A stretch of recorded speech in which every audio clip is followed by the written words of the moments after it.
Welcome, y'all. Hey, Kyrstin. Hey, how's it going? It's going good. How's it going for you? It's going. I can't believe it's September already. I know. I want it to be cold so bad. So does Dalton. Like, so bad. But you know it's close when you start seeing football. Yes. So we're going to watch our... Go Tigers! Sorry if you're not a Tiger fan. Yep. So you became a Patreon member. Thank you very much. I doubled up. So I was only 5.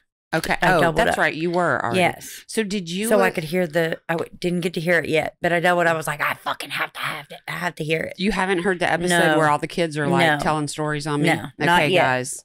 Patreon/grits if you would like to hear a very hilarious Patreon episode. The roast / I'm sorry, I'm silencing my phone. It started off as y'all tell stories about your mom, and then it kind of went into roasting me a little, but it's fine either way. It was like a pass off of you can't believe what she's doing. Okay, so I'm so proud today because Kyrstin has a story. I'm super nervous. She's super nervous. Everybody, take a deep breath for her. Yes. Chandler is camera switching Thank for you, Chandler. us. And Chandler is about to go back to school, so I'm not sure how frequently I'll be able to say thank you, Chandler. I've only had 2 little drinks. Yeah. What are you drinking? Some ratchet Moscato shit. But it's like that wine? Yeah, Moscato is high octane Moscato. So with the ice and it melts, it's just a little drink, but it's high octane. Oh, give me a little fucked up. This is called Whistle Pig Piggyback. Okay. And those people who are bourbon whiskey connoisseurs will know that Whistle Pig has an extremely expensive, like couple $1,000 bottle. However, this is their piggyback, which is only $50. Where you got that from? I got it at Rouse's. Oh, cool. It's very hard to find. I might have to steal a swig so Bryce can taste. Oh, absolutely. And while we were on vacation, they have a bourbon and barbecue festival going on at Busch Gardens, Tampa. Unfortunately, it's only on Saturday and Sunday, and we were there during the week. That's shitty. But I did find out that they had Pappy Van Winkle. Yeah, that's the elite. So it's $70 a shot. Yeah. But I didn't, that part wasn't open because they were only doing that on the weekends. Man, so I'm a little disappointed, but you know what? You've had Pappy though, huh? I have not had Pappy. Never? Never. You and Bryce are going to have to whiskey it up one day. Because he has all the things. Well, I'm not a big bourbon whiskey drinker. I'm more of a Canadian whiskey drinker. Okay. Because I feel like they're a little bit milder, like Swear Jar and Crown. So I don't know the difference in any of those. So bourbon is a whiskey. It's just different because of the way it's like processed and aged and things like that. But a lot of people will be like, I don't like bourbon. I only like whiskey. Right. I would have been like, it's kind of the same thing, isn't it? Bourbon is a whiskey, but it tastes very different. Okay. All right. Anything? We're good? We're good? Yeah. All right. Tell me a story. You got this, girl. Okay. Okay, so this is a cold case, or it was a cold case, and then it was solved almost 50 years later. Wow. So it's a long one, and I'm just going to kind of, please interrupt me as I try and read this like a first grader. Yeah, no, I will. Okay, so the story is about Carla Walker. Have you ever heard of her? Not that I know of, but you know what? I don't remember the story I did last week, so. Okay, so Carla Walker, she was born January 31st in 1957. The story is actually going to take place in 1974 in Fort Worth, Texas. All right. And I didn't think about grabbing like pop culture and stuff. No. So I don't have anything on that. But let's make something up. In 1974 in Texas, I bet you there was a statewide barbecue contest. Probably. That, you had to win at your county fair to advance to the finals. So yeah. I'm just going to say that as a thing. I'm good with that. Okay. Okay. So we're going back to 1974 in Fort Worth, Texas. And so Carla Walker, she was 17 and she was attending Western Hills High School in Fort Worth. She was on the pep squad, and she was in her junior year. And her boyfriend, Rodney McCoy, he was a senior. He was a quarterback for the high school. She had the guy. Yes, she had the guy. I put on here. Most people would say that they're the perfect high school couple. Yeah. Super sweet. Like everything that I saw. They were probably smart and made good grades. Yeah, and pretty. Yeah. She was beautiful. Awesome. Okay. So Carla was eagerly getting ready for this Valentine's Day dance where she picked out this beautiful blue dress. It's like, think of 1974 and like the puffy sleeves. Not puffy, but like pretty frilly, and she's got the frill all down the front. It's beautiful. Rodney picked her up. Rodney was a little bit older than her, and so he was driving. I don't know if she was at that point, but he picked her up for the dance. Well, as he should. As he should. She was driving. As he should. So Carla's dad, Carla's dad was telling them, you'll have a good time, but y'all be safe. I'll be here cleaning. Yes, my gun. I'll be ready. That was something that he would always say if any of the kids left the house, was just be safe. Yes. They left for the dance. They attended the dance. They were there around 9:30. And from what I've read, they had a really good time, but they decided to leave to go with friends to go cruise around town. Do you know this? Like, is she blonde hair, blue eyed? Blonde. Does she have red? Okay. Yeah. All right. Blonde hair, blue eyed. He is blonde hair. I can't picture his eyes right now, but they're like they're like Ken and Barbie. Yes. Yeah. They're very pretty. And I from what I've read, they had been together for a while. Okay. So I think this community is very small. So it seemed like everybody knew everybody, and not like an arranged marriage, but like the families hung out. So they grew up together, like close. It's not surprising that they were together. So and they were going cruising. They went cruising after the dance, but one of the girls had to be back. She had a curfew. So Rodney and Carla dropped the girl and her boyfriend back at the school. And this is like an account from the two that got dropped off. About 11:30, 12 in the morning. So wait, like the next day? So the dance, when they got to the dance, it was 9:30 p.m. Okay. So they did the dance, but then they went cruising around. Okay, so it was like midnight. Yes. Okay, gotcha. So 11:30 p.m. or 12. Mm-hmm. So Carla and Rodney, Carla was hungry, so they decided to ride over to the Taco Bell, your faves. Hell to the yes. Taco Bell. Carla was hungry, so they went and did that, and then they were heading back towards Carla's house, and Carla needed to use the restroom. Well, it's Taco Bell. It's Taco Bell. I don't know what type of restroom, but she needed to use the bathroom. Yes. So they stopped at the bowling alley, and the bowling alley was Brunswick Regal Bowl. It sounds trashy. Yeah. It was a local, I guess it was like a local kind of hangout. Kind of like a monument. Like it's been there for a really long time. Okay. So they stopped there. They went into the bathroom. She went to the bathroom after the pit stop. They ended up getting in the back seat, doing a little high school kids just doing their thing. That. Yes. So they started making out, and Carla was, if you can picture them in this older car, and you know how those doors open. So she's leaned up against one of the doors.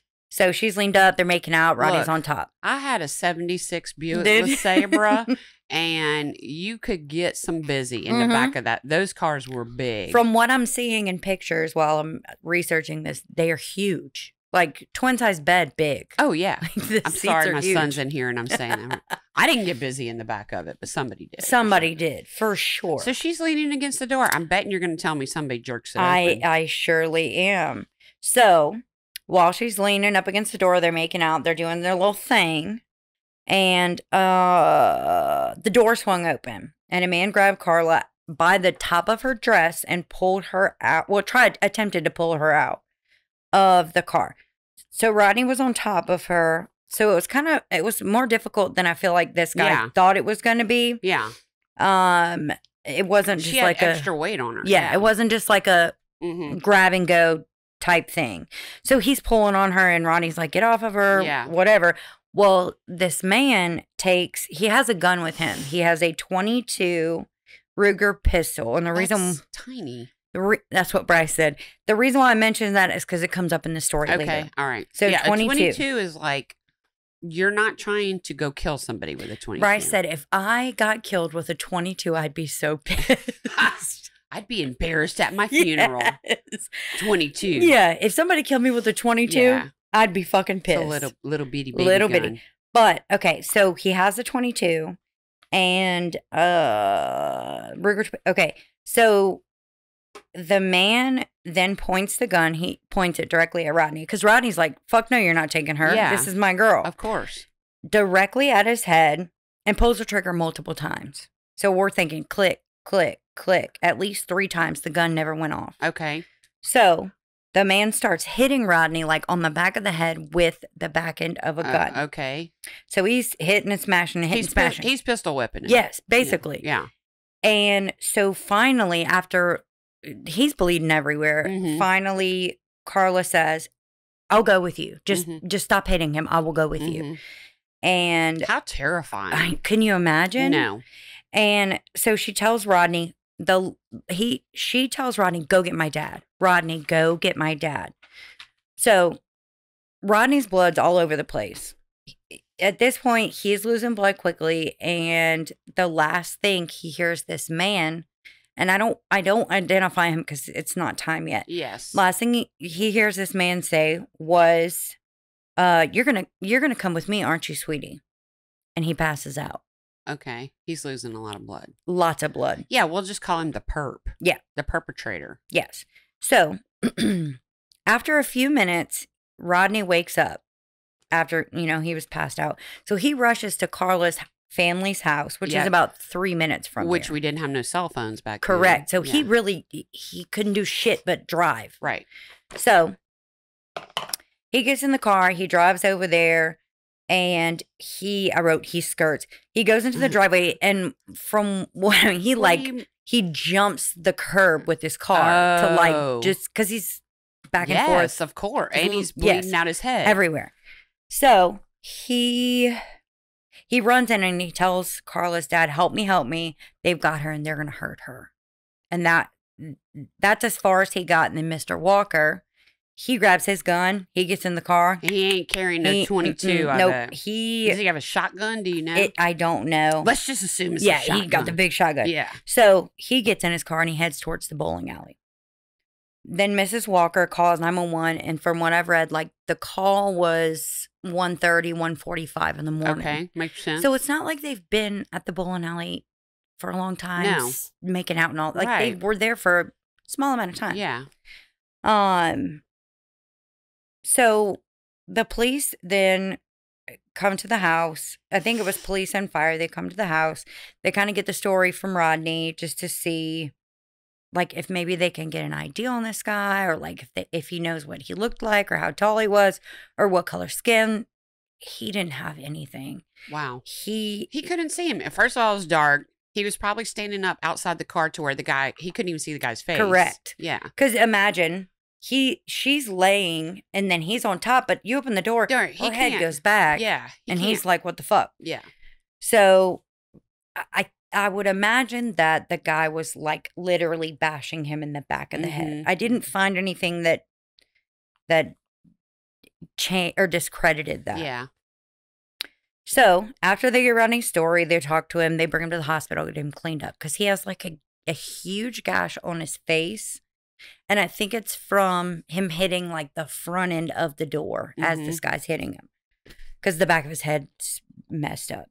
So they send him off and they begin to search for Carla. I imagine he had a concussion. Oh, yeah. If he passed out, yeah, for sure. So they began to search for Carla. They searched for days. Damn. They're searching for Carla for days. They have no leads until they're reminded of a similar case. Now, I'm going to kind of jump ahead because I typed it differently. Okay. So what I'll tell you is the night of the kidnapping, that Mr. Walker and the police, Mm-hmm.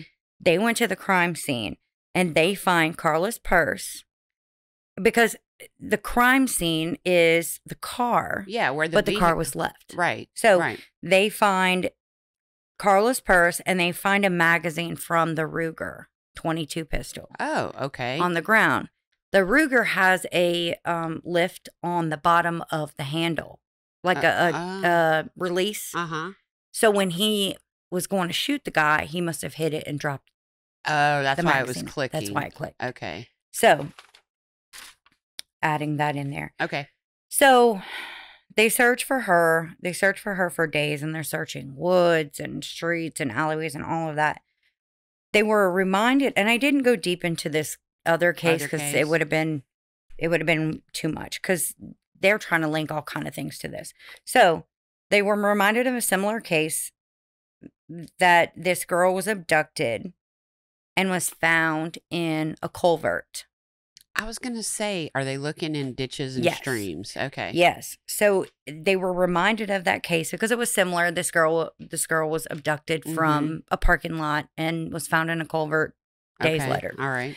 So at that point, the police are kind of, I guess, triggered by that. So they start searching for her in culverts. Okay. So the kidnapping happens on the 17th.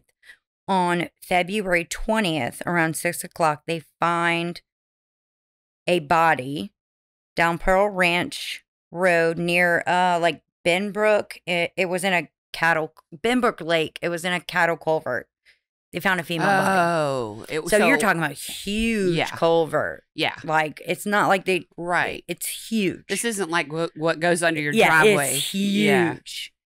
Yeah. So they find a female body. You know, she matches the description. Clothes, facial features, all the things. So Fort Worth police, they head to Carla's parents' house, the family home, to give her the news. Yeah. But this is shitty. So the police are heading to the family home, but before they could make it to the house, a local reporter beat them to the house and started asking, Mr. Walker, what do you think about the discovery of your daughter's body? Like minutes. So, I'm assuming he must have heard something on a scanner or a radio. Or he was following the police department. Who knows? But what a piece of shit.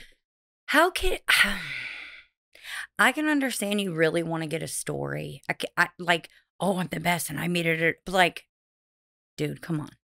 You don't even know if this is for the people. If you're going to do that, at least go to their house and break the news to literally, not what do you think about it? Right. So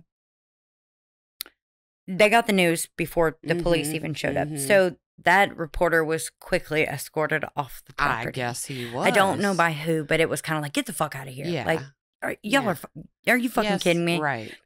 I guess they would have had a camera. I don't know how it was. Probably a friggin' shoulder camera. So then... No, they had it on a big rolling thing that came out of the van and went, So... They had to put tracks up to roll this to thing. ride it all the way through. So the reporter was escorted off the property. Then the police arrived just a few minutes later and let them know that they think they found her. They think they found Carla. They need her mom and her dad to go to... Not the morgue. It was like a coroner's office, but it was from the younger brother describing it. It was a hospital that had the coroner's office. Right, but you're still going to identify your child. Yes. That's horrible. Yes, and it was we think it could be her. Harold would have to do it. I couldn't do it. I will tell you personal experience, not with my own kids, but very close family members. Bryce did that for my parents. Yeah. Yeah. He was the one that ran the call. Yeah. So they didn't have that. Yeah. Thank goodness. Thank God, because I feel like it would be a three kinds of hell. Yeah. So they go to identify the body, and the brother in the documentary that I watched he said that his mom and dad went in, and it's all of them. There was like 5. Couldn't find anywhere where it was the exact number, but they showed pictures. and it was 5 kids. Oh my. They may have had more, but Okay. you're not. What are you going to do with your kids? You're not leaving them Right. home after you Yes. lost the kid. Right. So they brought all the kids with them. Oh my And the little gosh. brother describes the mom. They go in, they leave the kids In the hallway. and the mom Yes. goes in and the dad goes in. And he said it was like the most gut-wrenching Scream. that he had, like, literally how you would imagine you would react to losing your kid. Ugh, that makes me sick. Because I've always said, like, I feel like I'm strong and tough, but if something happened to one of my kids, Hell no. There ain't enough pills in the world. We are strong and tough. There's a difference between being strong and tough and When it comes to your kids, no, that's very different. Fucking different for me too. I'll be strong and tough on everything, Yeah. except for that. Yeah. So he did. He the little brother recounted all of this stuff. Was he okay? You may not know this, but was he little brother like 8 or 9, or was he little brother like in high school? Little brother.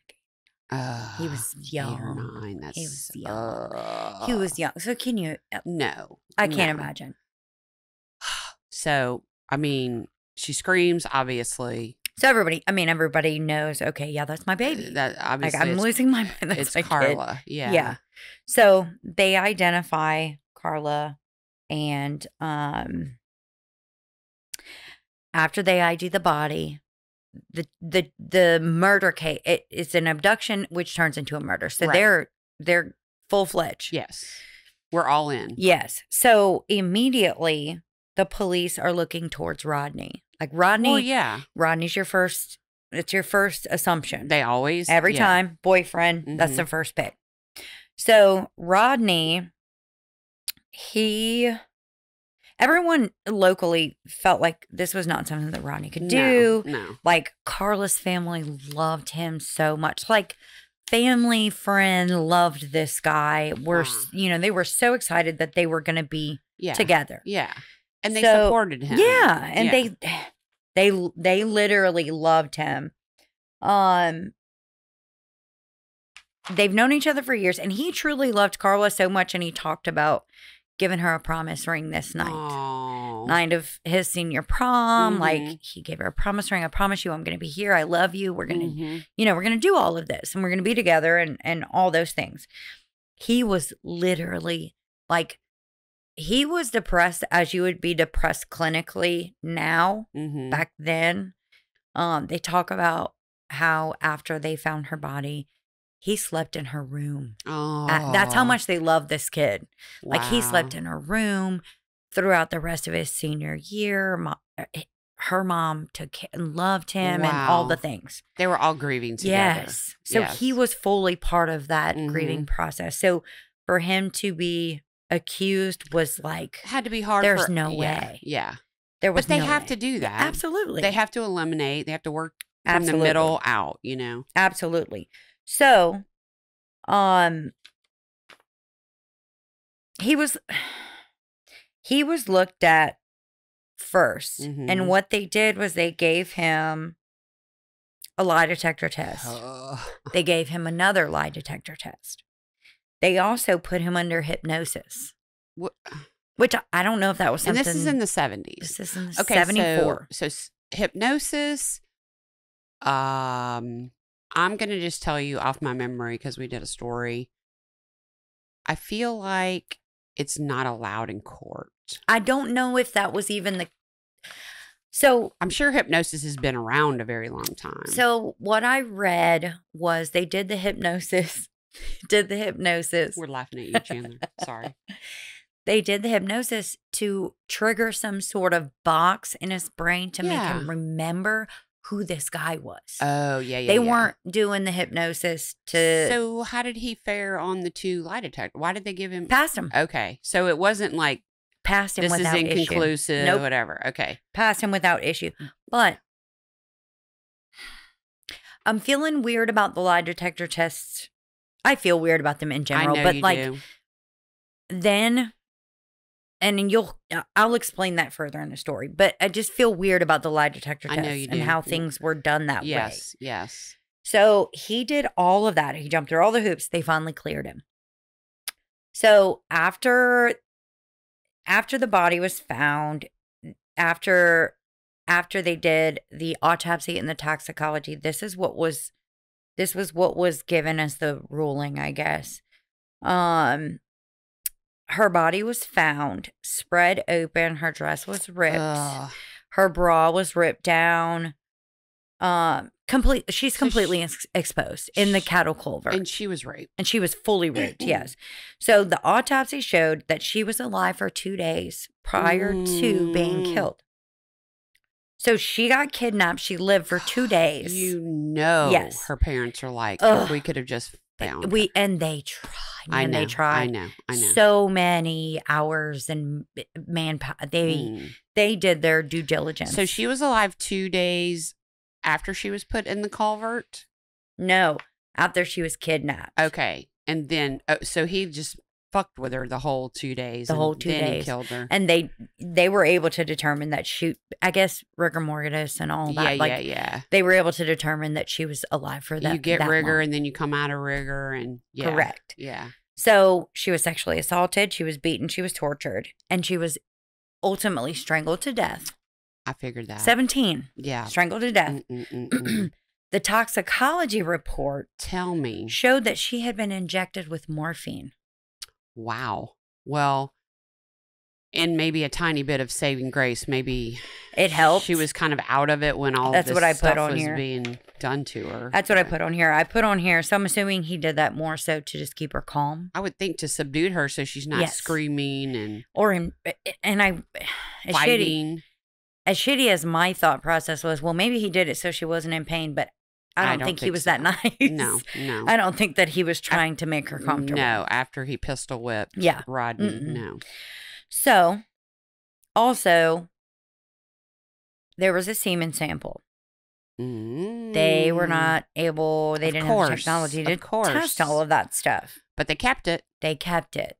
So, the night of the kidnapping, I read that already about the dad going to the crime scene with the purse.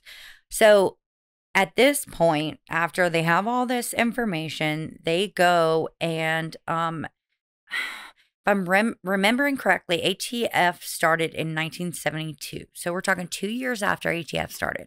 Alcohol, tobacco, and firearms, correct. Right? Okay. So they were able to pull like a survey or a list of all these people who owned Ruger 22 pistols. So they had a good list of where they can kind of start with. We got to narrow it down. Because Rodney doesn't have a description. Yeah. And there's nothing they can do with the semen sample. The only other thing they have is semen, and that's and useless. It's shitty because there's nothing they can do with it. Right. So, they go and they question all these people. They question them. They go through every single person. They went through, it was like 22 people who owned those guns. Okay. They've gone through all those people. They have one, and I'll tell you about the one after I tell you this. So the day of Carla's funeral, what they did were they watching? They were watching. Good. They had filmed and took pictures. That I'm very proud of in 1974. In 74. Because that, she had over 1,000 people at her funeral. I'm not surprised. Over 1,000 Especially if this people. is a small town where everybody knows everybody. I would imagine a lot of them are classmates, but could you imagine having 1,000 people at your own? I don't want to have 1,000 people at my funeral. I will not have 5 people at mine. I will not. You'll have 5. You ain't gonna have no 1,000. Kids, you herald my kids. That's and their significant others. Yeah. I might have 10. Go me. You will have well more than 10. But 1,000 people is so many people. Yeah. For a 17-year-old girl. That's a long receiving line. Jeez. I know. Look, after going through 2 funerals to where you got to hug and talk, like fucking stop with the people. People, please stop coming. Yes. Like, I love y'all. I appreciate it. Just fucking stop coming. And they just keep coming. And they keep coming. You're really there for the living when you go to a funeral. Yes. You're not there for the dead. Yes. It's the hardest thing to have to look into people's eyes and they feel sorry for you, but they're sorry for themselves because they're sad that this person's gone. Yes. But they know that you're more sad. So it's a weird thing. So 1,000 people they had to and everything that I read showed that she had open casket. Oh my gosh. So she's strangled. She's beaten. She has lacerations. Like, she's fucked up. She must have been in But good enough. I think that the body, the crime was so publicized that I think that it didn't really matter that she had all of that going on. Yeah. Because everybody knew. Yeah, everybody knew what happened and how she died and all of that. It was super publicized. So what they did was they videoed and they took pictures of all the people as they're looking at her body. That's awesome. I guess just to see if people are aroused or if they stand there a long time or he got a hard on. Something like that. Like, we got a boner. Hey, zoom in on the crotch. Yep, got a boner. So Taylor's laughing at us. Can you imagine? We are in the comedy category. We are comedy. Ha ha ha. It was a good idea. It just was so many people. But they didn't get much from it. They didn't get in. They didn't get what they were looking for. No, but it was worth a shot. Sometimes you can look back on that shit. Oh, yeah. Oh, yeah. Okay. So they tried. So they tried. Good for them. They also collected a lot of evidence, like around where they found the body, bottles and cans and like dirt piles and just a bunch of random stuff. And I think they did that because they were just kind of grasping at like, well, we need something. It amazes me when we go back in time to something like 70s that they would even grab stuff or save stuff because DNA wasn't... They couldn't do shit with it. But I've heard so many stories where the person, the lead detective saved a coat and it had a hair on it or, whatever. All those cold cases. Yes. It's just like... It's wild. They saved this shit and they saved it for years and years. And how it's preserved is baffling to me. Yeah. How they're able to... How it's not disintegrated. Can you imagine, like, you jizzed on something and 50 years later we can test it? Like, that to me, found your jizz sock and we can test it 50 years later. It's baffling to me. Your jizz towel. Yeah. Like, all the socks under the bed, collect them motherfuckers. Yep. It's DNA's crazy to me. Yes. So they collected all the evidence, random, I think that they were just trying to find something. Cigarette butts, anything. Everything they could get around her body. They didn't get anywhere with that because they couldn't test any of that. So we know that Rodney, he did the lie detector test. He did the hypnosis. When he came out of the hypnosis, he was sobbing because he felt so terrible that he couldn't do anything for her. That's just torture. He couldn't. And I think that it brought up so many things for him that it was he had to shattering. Have tremendous guilt. Yes. That he couldn't fight off this person. Yes. And he couldn't help her. Now his probably soon to be fiance was murdered. Taken from him. There was nothing he could do. No. So the police over time, they received dozens of tips and they looked into every single one because they really had nothing. Sure. They had nothing to go on at this point. So then, they go back and they start looking into the Ruger 22 owners. One of the gun owners. So what they did was they asked to see these people's guns. Let me see your gun. We want to examine it. Do you have the magazine?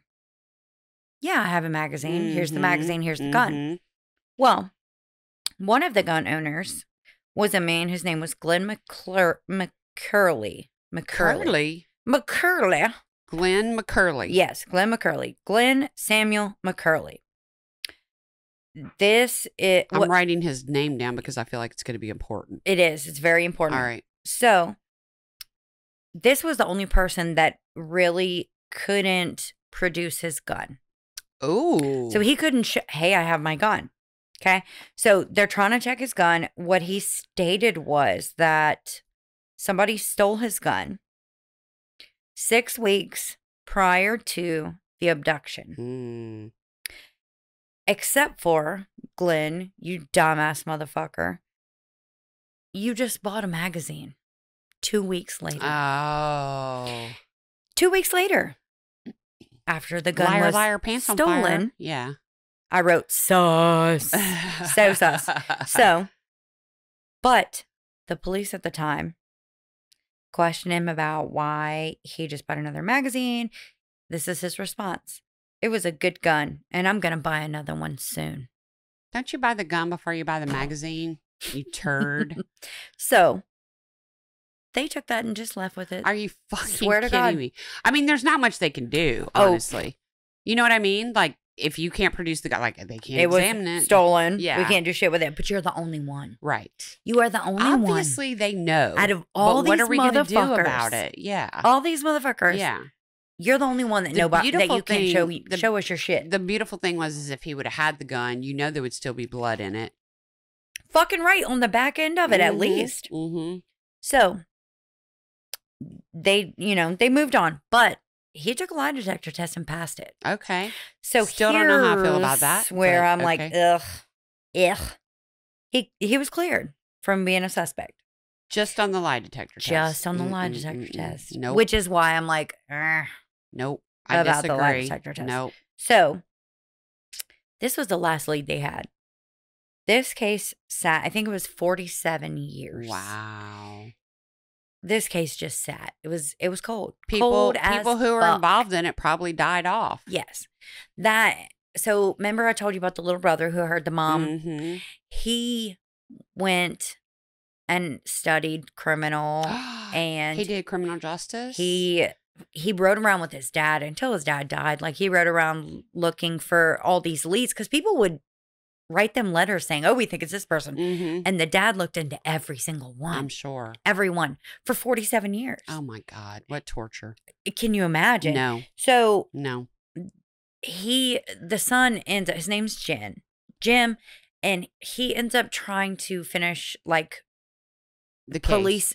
police academy. He wanted to go. Okay. All right. He studied and then he went into the police force, but he had problems with his eyesight. So he couldn't graduate the academy. Oh. Because what he wanted to do was he wanted to get his hands on the case. Yeah. He wanted the case Yeah. filed so he could yeah. he could pursue it. He never got there. He ended Poor up in security. Jim. But he fought for his sister very, very, very hard. He really did. So fast forward to 2020. In 2020, the case was reopened by the Cold Case Division in Fort Worth. They go through every bit of evidence that was collected in 1974. They come up with at least 83 people. What? 83 people. 83 people that they want to look into based on the information provided. The police at the time the police then felt like the 83 people were excluded, should be interviewed to see if all those details were as solid as they were then. Mm-hmm. Most of the 83 people passed the lie detector test, and that's what cleared them. On the first go around. Bruh. 83 people. Bruh. You're lie detectoring that many people, and you're No. that's where I'm like, oh, okay. They obviously didn't have a lot of what we have today. No. That was probably all they could do. And how much quality was there in lie detector tests at that time?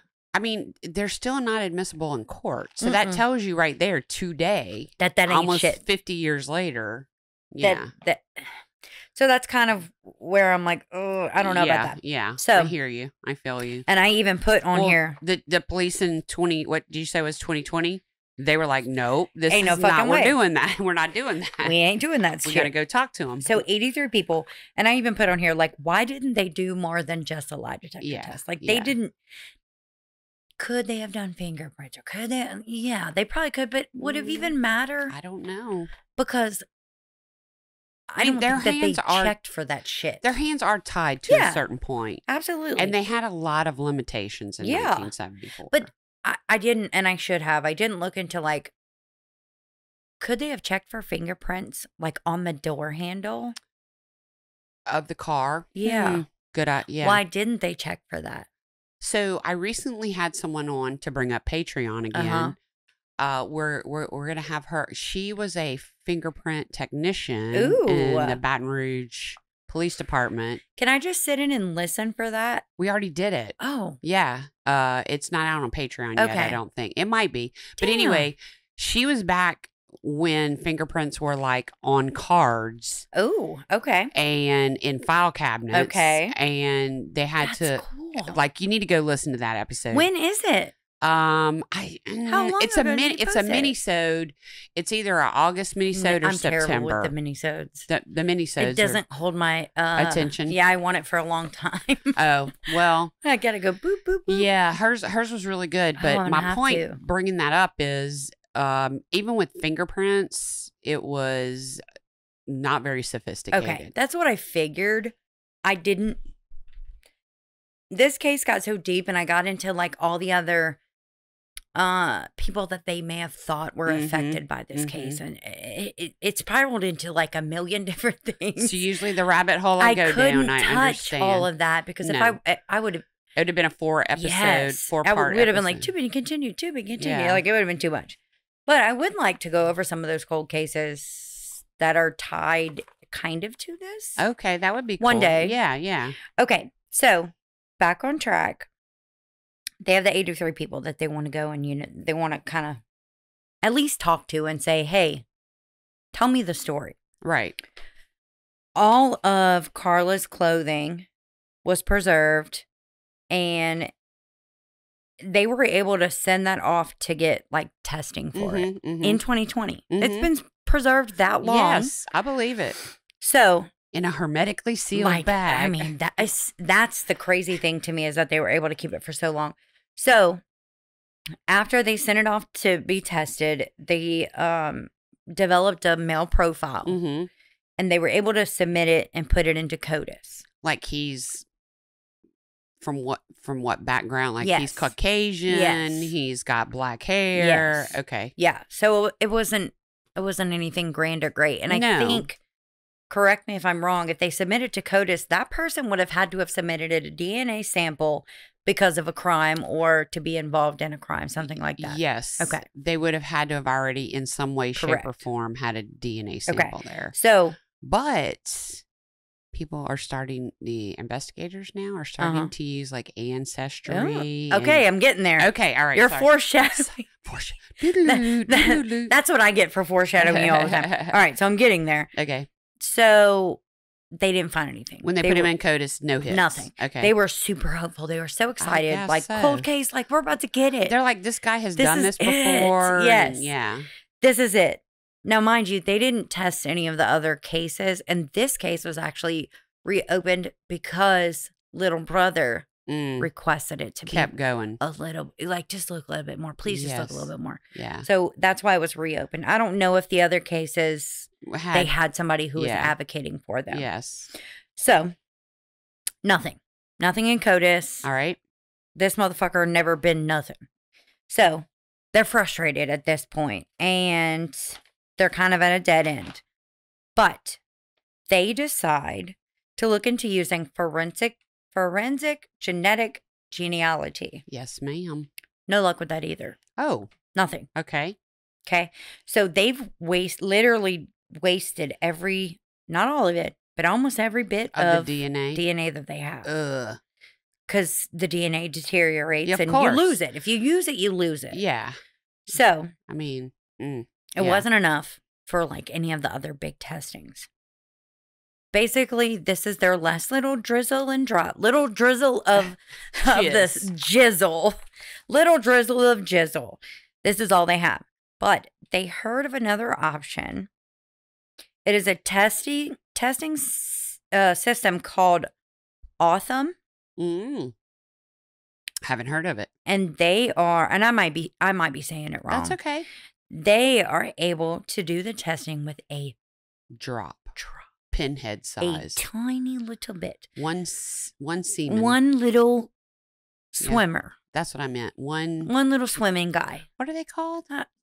One little semen. It's a semen, but okay. Yeah. I don't know what the little. There, that's swimmers or semen. Little swimmers. Okay, go ahead. All right. Sorry. So they're able to do this testing with a little drizzle. They run this sample through this company, and it's genome testing. Yeah. Which is Ancestry, DNA essentially. And me, 23andMe, all literally. the things. So it's this company who does it forensically. They will give the closest DNA type, and I put kind of like Ancestry, to give us like a similar. Yes. Okay. So they run it through this genome testing system. After a week, they pick through like possible families who were located at the same time, and they find the closest family who wouldn't win. The best match was Glenn Samuel McCurley. However, Glenn McCurley died in 1972. So, oh my God! So, hold on. So we're at a brick wall. So it's Glenn Jr. Oh shoot! Sorry guys. That wasn't me. Just for the record. I'm supposed to take my medicine. Remind me when we get off the pod. Okay. Okay. You can have a meds and I'll have a vape. Okay. So was it like a twin or okay? Go ahead. She's like giving me the finger. Like, let me have a vape. Okay. Okay. So closest match: Glenn Samuel McCurley. However, he died 1972. And this happened in 74. The murder happened in 74. So then they looked and found out that Glenn McCurley was a senior and his son was a junior. And McCurley Jr. was alive and living in Fort Worth at the time of the murder. Bingo. We got it. Got your ass. That's it. We got your fucking ass. We got you by We got your motherfucking ass. No, we got you by the short McCurleys is what Literally. we got. And as we know, Glenn McCurley was the guy that was questioned about the gun. He said it was stolen. He bought the magazine. So sus is what I put on here. This bastard. Glenn McCurley was 30. Junior. JR. Okay. JR was 31 when the murder happened. They were able to locate him in his home, same house he lived in, all of his, since this point and on. He's 77 at this point when they start investigating his ass again. Put his fucking ass in jail. He is old as a motherfucker. Yes. Probably got all the things. Decrepit. Yeah. His wife then says that we just removed a tumor from his fucking ass. Like, oh, wow. Thanks for sharing. Like, okay. We don't feel sympathy for you. No. So they send a local officer to do a welfare check. And I guess that's common for them to like make sure that this person is actually living in this house still. Yeah. And it's not just in whoever's name. All right. So I wouldn't call it that, but okay. What would you call it? I mean, a welfare check is to me like if somebody is, you can't get a hold of me and you're sending somebody over to check on me.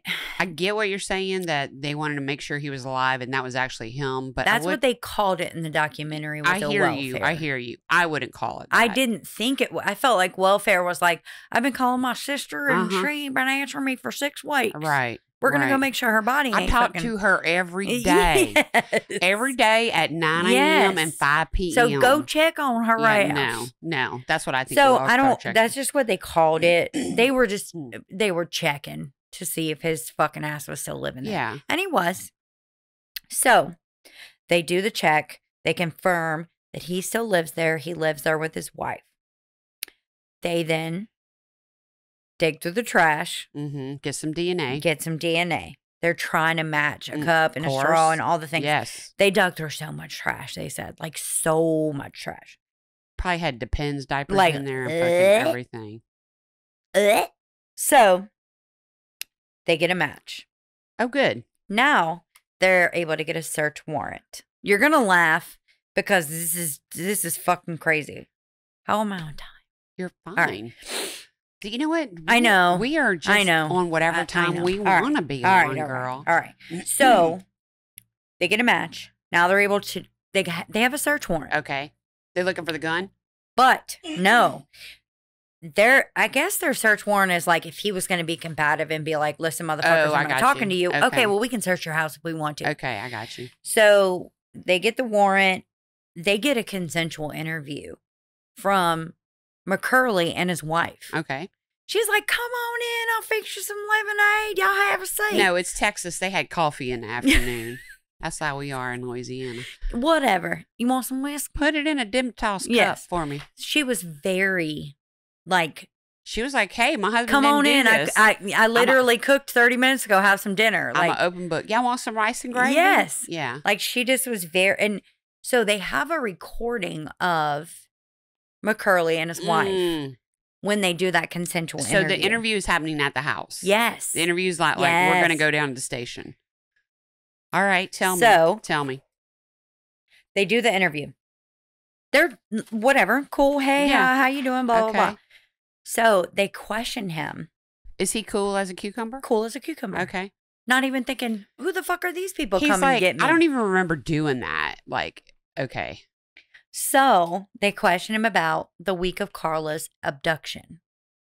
Like, you're going to fucking remember something you did 50 years ago. He tells them, oh, I was probably driving my wife. She was in school.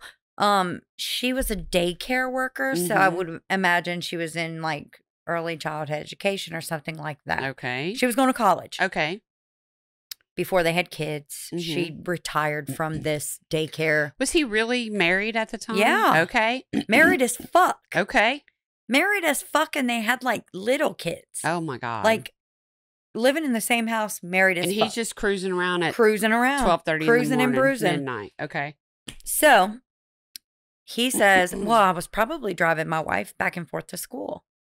But his wife says, oh no, I was out of town. I was out of town at that point. My dad was sick. Remember, I was visiting him that week. How the fuck did she remember? Because it was a week of their anniversary. So it must have been like. So he had to go get somebody since she wasn't home giving him any. He had to get the little What a fucking dick. kick. Yeah. Okay.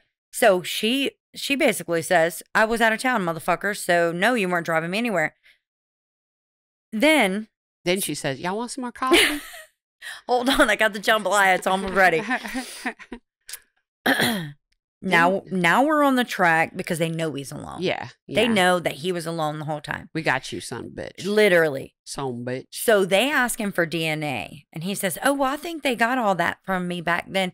His wife pops in. Well, I don't think they took DNA back then. I'm like, all right, Mrs. McCurley, you made the whole case. Betty Jo McCurley is just ratting him the fuck out. Throwing him under the... So he's looking at her like, shut the fuck up, you bitch. I'm about to go to fucking jail. So what I put on here. So basically, his wife's throwing him under the bus, not knowing that she's fixing to fucking find out. Yeah. So the police ask again, so how about that DNA? Right. Can we get that DNA? In front of his wife. And from what I heard, they felt like he was kind of more pressured into it because his wife's like, he didn't do anything wrong. Like, yeah, give him your DNA. You want to jizz on him? Jizz on him. Let him have it. How about we just swab the cheek and don't watch the 70-something-year-old jizz? How about that? Can you imagine? No, I cannot. Oh, so they send the swab off. 6 days later, positive match. Mm-hmm.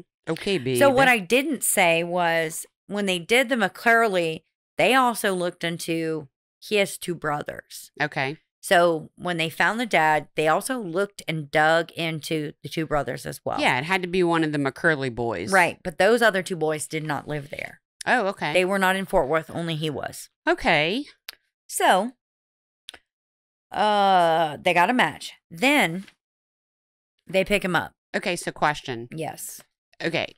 They dug through his trash and matched enough to get a search warrant. Correct. But this was just like a, hey, we want to take it straight from you to have all of our... Because might as well. T's crossed, I's dotted. Okay. If we can solidify the fact that, yeah, we got it from the trash, but we also got it from straight from your mouth. Yep. And what they told him was, we got swabs from everybody else that we questioned. I don't know how true that was. Well, they're allowed to lie. I think they were one-track mind on that. They're allowed to lie. Absolutely. Yeah. They should. As they should, if they're trying to get what they need, yeah.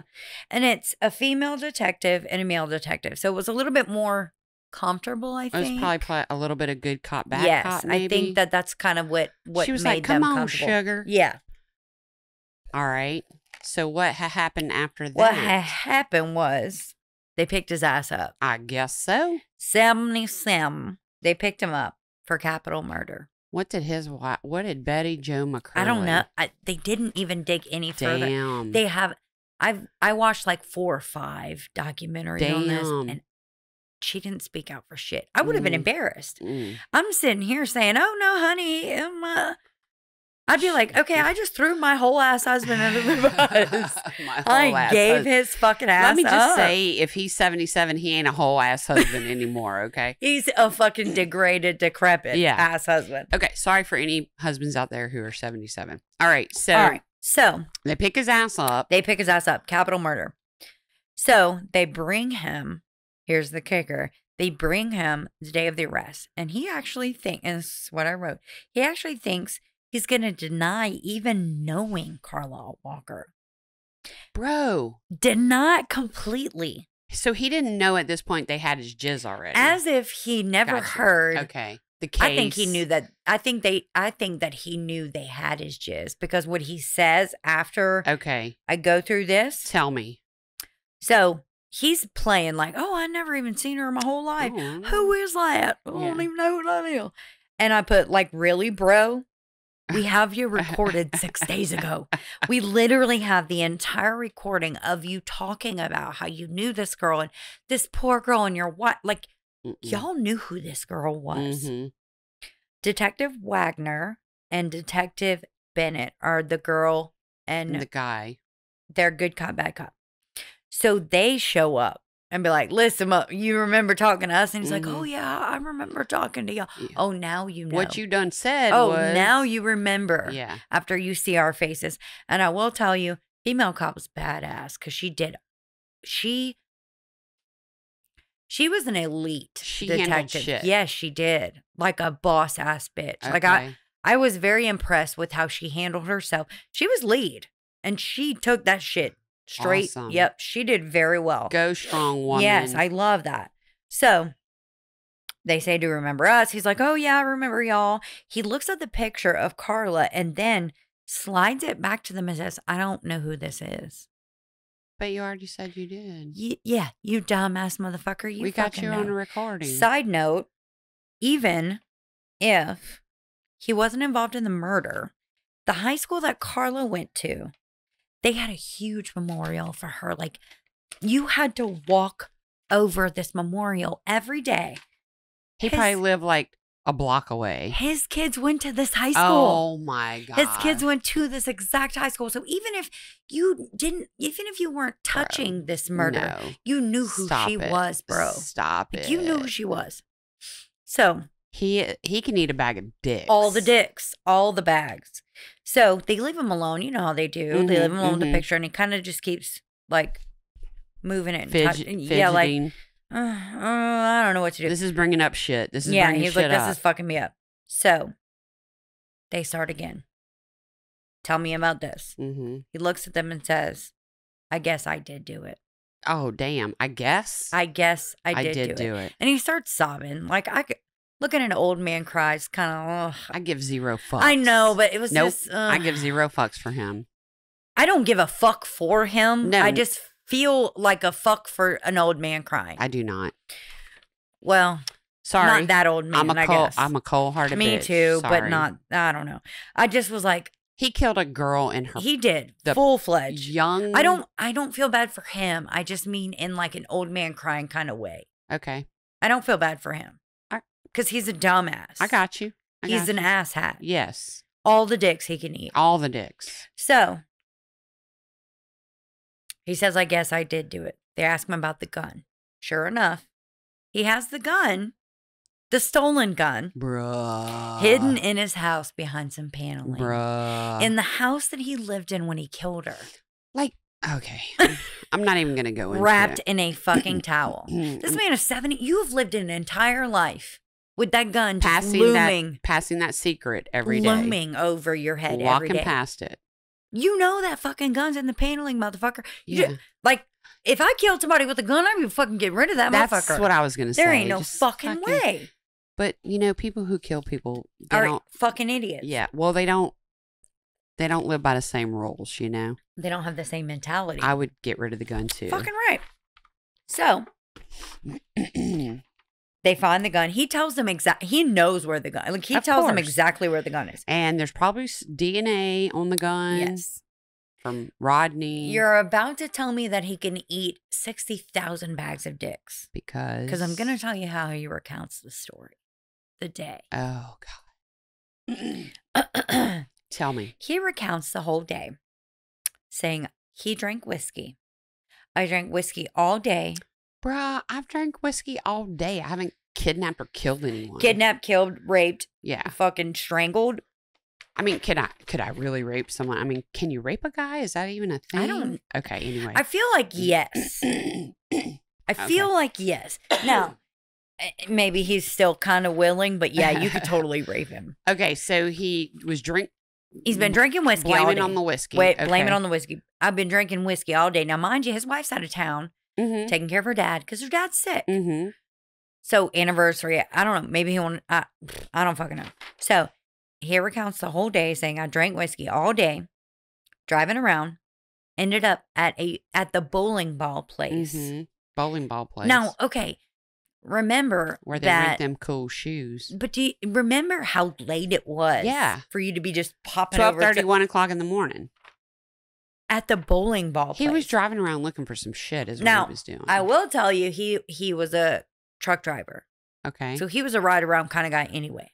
Yeah. So that wasn't Unusual. it wasn't unusual for him to just be riding around. So I go to the bowling ball place.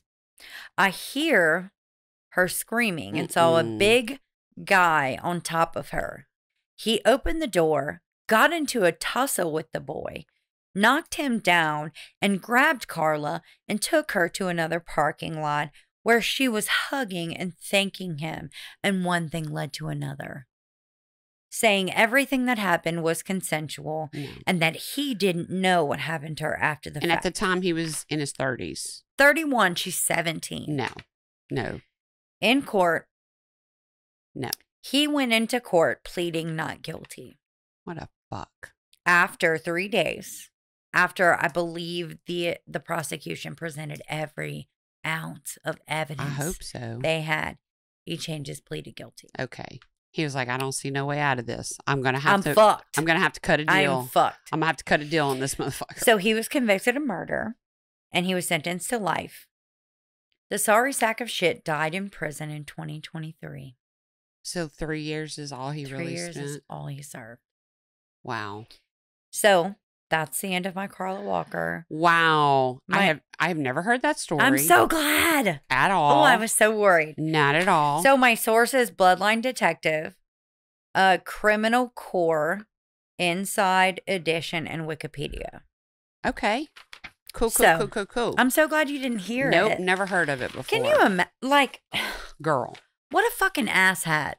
Oh, well, I guess I did kill her. What you mean you guessed, motherfucker? You fucking know you killed her. You know you did. You fucking dropped her body off. You said you guess? did. You said. You guess. All right, so I found a website because, we got to do a little bit of something funny after that sadness. I know. Watchmojo.com. What? I will tell you, Joe Walker, which is the brother, is pleased with the outcome. He's good. So happy that he was caught. Good. That gave him peace of mind. All right, let me go back to this. That's great. Okay. Top 20 dumbest criminal. I got a buzz. Me too. I'm glad I'm done. I feel so good that I'm done. We're going to watchmojo.com. I'm reading these to y'all, okay? I'm only going to do a few. Let's see here. And I am wearing readers, but I don't think they're not reading shit for you. They're not strong enough. Okay, let's see here. Let's do this. We'll see. They've got 20 listed, so let's start at number 20. All right. The doorbell licker. What? Yep. Yep. You might not be familiar with Samalas, California, but it's the hometown of a few famous folks. Writer John Steinbeck, performer Vanessa Hodgins, and of course, 33-year-old Robert Arroyo. Okay. Perhaps more commonly known as the doorbell. What the fuck? Licker. Yeah. Sylvia Dugan's decision to install a Ring doorbell camera at her front door yielded a pretty curious home movie starring Daniel Araro as he licked the doorbell for 3 whole hours. Hours? Hours? Not 3 whole minutes. hours. What the fuck? After the case went viral online, police quickly caught up with him. They pointed out the clear quality of the footage. So he was obviously easy to identify. So a word of advice would be... Cover your face when you're licking doorbells. No, if you're going to be licking doorknobs and doorbells, make sure you check for a camera before you go on your licking spree. What the Yes. fuck? Okay, number 19, Dennis Hawkins. Okay. Wearing a disguise is great for concealing one's identity if one is going to commit a crime. Someone should have told Dennis Hawkins that in order for a disguise to work, however, it has to be somewhat believable. Hawkins apparently missed that memo as he attempted to rob a bank wearing clown pants with a fake with fake breasts. What? And a blonde wig. Not only did he fail to cover his face, which still had a goatee and mustache, but the disguise also attracted attention and the police easily apprehended him. Bruh. It was the me-she clown. I guess. Breasts and a goatee. I mean, come on, bro. It was his breasticles. Breasticles. Yeah. Okay, I'm going to do this one. This will be the last one, if it's funny. Number 18, Daniel Glenn. It's important to be prepared, especially if you're going to rob a store. It is possible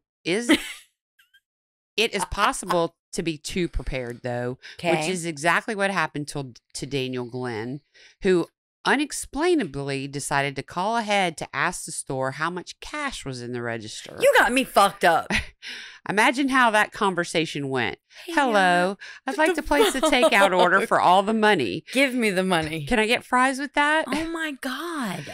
Confused and slightly alarmed, the store owner immediately called the police, Thank God. who arrested Glenn on his way to the store. What a fucking idiot. And that was your 3 of your 20 dumbest criminals. Hey, how much money Watch do you Mojo. have in the register? Hey, bro.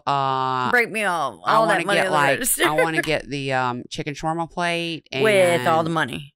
Add the money to all it. the money in the cash register on the side. I'll be You have there. to show everybody we're matching. Oh, we are matching. Matching. Match. Not on purpose, y'all.